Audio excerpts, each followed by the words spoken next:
You've probably heard it through the wall, or from a neighbor who mentioned it a little too casually, or on a phone camera you propped up once just to check. The moment your door closes, your dog howls. Not barks, howls. A sustained, carrying sound that moves through walls and floors and doesn't stop the way barking does. Most owners explain it one of two ways. The dog is spoiled, or the dog will settle once it adjusts. Both explanations feel reasonable. Both make it easier to leave. But there is something specific happening in that sound. Something that barking doesn't do, and that adjustment doesn't fix. And by the end, I want to tell you what it means when the howling stops. Because the research on that is not what most owners are hoping to hear. The first thing worth understanding is that howling and barking are not the same behavior with different volume settings. Ethological research on canine vocalizations distinguishes them by acoustic structure and social function. Barking is a contact call, short, repetitive, directional. It signals alarm. It demands attention. It announces presence. Howling is something categorically different. In wolf populations and feral dog groups, howling functions as a long-distance cohesion call. Its purpose is to locate a separated member of the social group and draw them back. The sound is designed to carry. It is designed to be answered. Work by Peter Pongrach and colleagues at Eötvös Loránd University in Budapest documented that dogs modulate their vocalizations contextually, and that the acoustic properties of howls, their frequency, duration, and tonal structure differ measurably from barks in ways that reflect these distinct social functions. That's not a dog complaining. That's a dog sending a beacon, which means the question changes. It's no longer, why is my dog making noise when I leave? It's who is that signal aimed at? And what does it tell us about how the dog has classified the person it's aimed at? Attachment research at Eötvös Loránd University, using an adaptation of the Ainsworth Strange Situation procedure, the same test developmental psychologists use to study how infants bond with caregivers, found that dogs form attachment bonds with their owners that function identically to the bond a child forms with its primary caregiver. The same proximity seeking, the same distress when separated, the same regulated calm when reunited, and critically, the same specificity.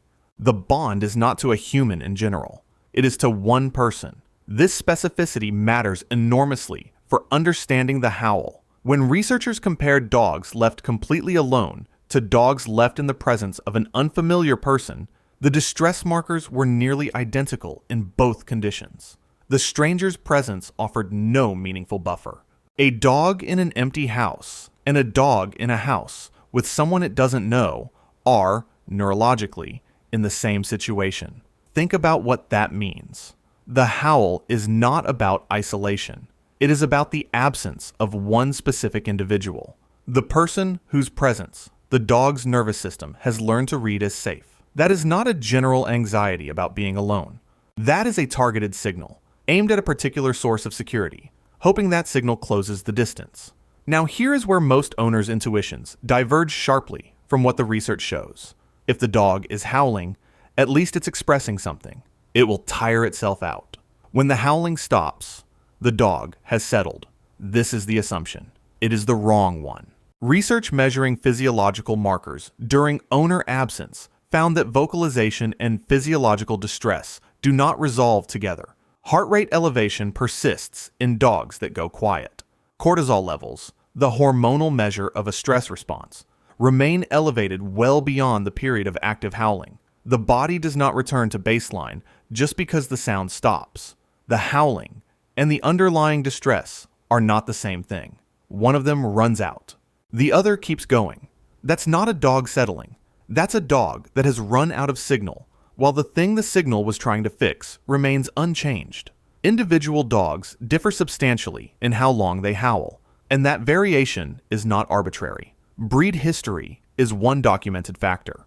Dogs developed over generations for pack work, hounds bred for coordinated tracking, Nordic breeds bred for sled work across distances, carry cohesion call behavior that was functionally preserved through selective breeding. A hound that howls at departure is expressing an acoustic behavior that was for centuries useful. It was selected for. The behavior in your living room is not a malfunction. It is a feature of a lineage that needed members to stay acoustically connected across terrain. Early life experience shapes threshold in a different way. The Generation Pup longitudinal study at the Royal Veterinary College in London, which tracked dogs from early adoption through their first months of life, found that what predicted separation-related problems was not what owners did at the door, the length of goodbyes, the presence or absence of fuss, but the patterns established long before those moments. Inconsistent early separation experiences, unpredictable owner presence in puppyhood raised the baseline reactivity from which a dog responds to departure cues as an adult, which brings in something that changes where owners tend to look for the problem. Veterinary behaviorists Peter Borchelt and Victoria Voith documented in clinical work that has been confirmed repeatedly since that dogs with separation-related distress begin showing measurable stress responses before the owner leaves, not at the moment of departure. The bag coming off the hook, the shoes, the phone check, the keys. Each of these cues has been paired with departure hundreds of times. Through simple conditioning, each one becomes a signal that predicts absence. By the time the door closes, the stress response is already well underway. The howl that begins at the moment of departure is not the beginning of the dog's distress. It is the audible peak of something that started 15 minutes earlier during the leaving routine. This matters for intervention.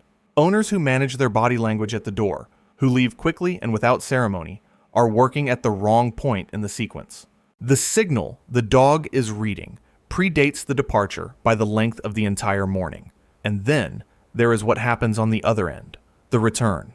The Generation Pup study found that owner behavior at homecoming was among the most predictive variables for whether separation-related behavior worsened over time.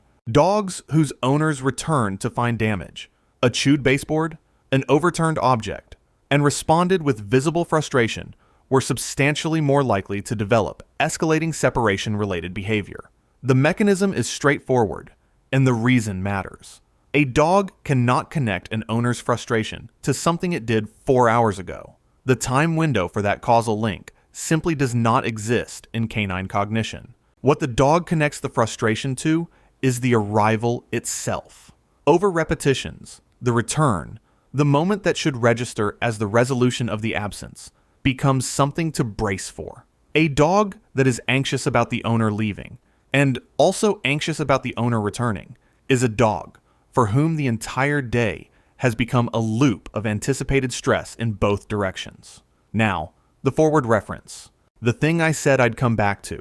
The owner who leaves to howling and returns to silence, or who checks a camera and sees their dog lying quietly after 20 minutes, reads that silence as evidence the dog adapted. The howling did its job, or the dog found a way through, or maybe it wasn't as serious as it sounded.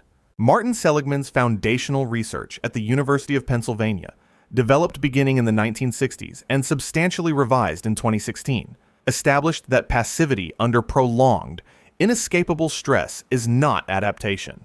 It is the brain's default state when repeated action has failed to produce a change in outcome. An organism that tries and fails, and then stops trying, has not concluded that the situation is acceptable. It has stopped believing that its behavior matters. A dog that howls for 20 minutes and then goes quiet has not decided everything is fine. It has lost confidence that howling changes anything. And there is a more recent layer.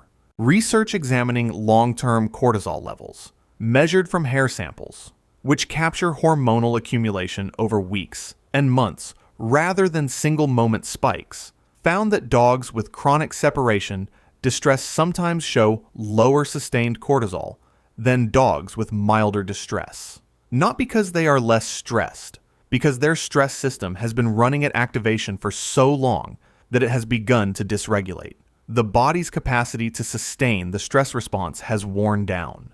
A dog that appears calm by this measure may be the dog most in need of intervention, not the dog that is still howling, whose signal is still intact, but the dog that has gone quiet in a way that looks, from the outside, like resolution. The howl is not a bad habit. It is not manipulation. It is the only long-distance signal this species evolved, aimed at the one individual the dog's nervous system has learned to treat as a safe base, sent in the hope that signal will close the distance between them. When it stops, that is not the dog learning to cope. That is the dog giving up on being heard. And a dog that has stopped trying to reach you is not a dog that has settled. It is a dog that needs someone to notice the silence. If you want to understand what your dog's eyes are actually doing when they watch you leave, that's the next video. And the neuroscience behind that gaze is harder to shake than anything in this one.